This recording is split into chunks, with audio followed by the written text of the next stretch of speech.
बे समाव नोंथांमोननो बड'लेण्ड बुब्लिया गोजोनथाव खौरां लानानै फैदों। नोंथांनि एकाउन्टआव 1 रां गैयाब्लाबो नोंथाङा 10,000 रां दिहुननो हागोन। नोंथांनि एकाउन्टआव रां गैयाब्लाबो नोंथाङा 10,000 रां दिहुननो हागोन। मोदी सरकारनि मोनसे आस'ननि गेजेरजों मोननो हागोन। एकाउन्टआव रां गैयाब्लाबो नोंथाङा 10,000 रां दिहुननो हागोन। जन धन बेंक एकाउन्टनि गेजेरजों मोननो हागोन नोंथाङा बे सुबिदाखौ। गोबां सुबिदाखौ जन धन बेंक एकाउन्टनि गेजेरजों मोननो हागोन। जन धन बेंक एकाउन्ट थानायफोरा 1 रां थामहिनबा थाइसेबो रां गैयाब्लाबो 10,000 रां दिहुननो हागोन। बे आस'ननि थांखिया हादरनि गोबां गाहाय थाखोनि सुबुंफ्रा जाहाथे एकाउन्ट बानायनो हायो। गाहाय मन्थ्रिनि बे जन धन आस'निया बे एकाउन्टखौ खुलिब्ला एक्सिडेन्ट इन्सुरेन्स, लाइफ इन्सुरेन्स बायदि गोबां सुबिदाखौ मोननो हागोन।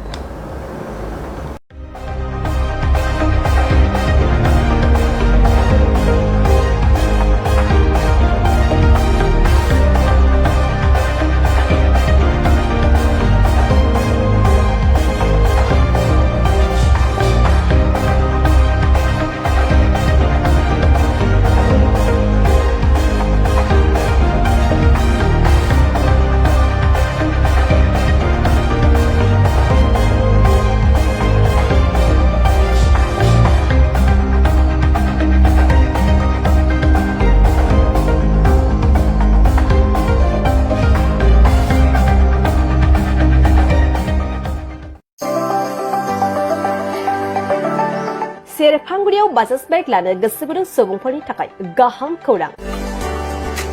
सेरफांगुरियाव थानाय पंका एन्टारप्राइज बाजाज श'रुमा फैगौ 25 सेप्तेम्बरनिफ्राय 29 सेप्तेम्बरसिम मेगा लन काम एक्सचेन्ज मेला खुंफुंगोन।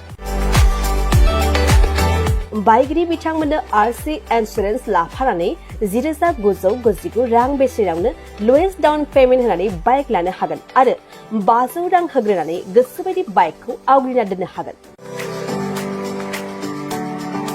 नोंथांमोना सेरफांगुरियाव थानाय पंका एन्टारप्राइज बाजाज श'रुमजों लोगोसे कसुगाव फेस्टिभ आउटलेट आरो सराइबिल फेस्टिभ आउटलेट ब्रान्च श'रुमावबो खुंफुंजानाय मेगा लन काम एक्सचेन्ज मेलायाव फैनानै नोंथांनि लुबैनाय बाजाजनि बाइकखौ लांफैनो हागोन। पंका एन्टारप्राइज बाजाज श'रुमा लोगोसे मोजां अफार लाफादेरदों। 5 लिटार पेट्रल फ्रि, गंनि हेलमेट फ्रि केस होनानै बाइक बायगिरिफोरनो 2,000 रां केशबेक हरफिननाय जागोन आरो मेगा लन काम एक्सचेन्ज मेलायाव बाइक बायगिरिफोरनो 1 बोसोरनि थाखाय 2 खेब फ्रि वाशिं होनाय जागोन। आबुङै मिन्थिबावनो थाखाय 6003817191 9101547892 आरो 9101598021 जानबुं नम्बराव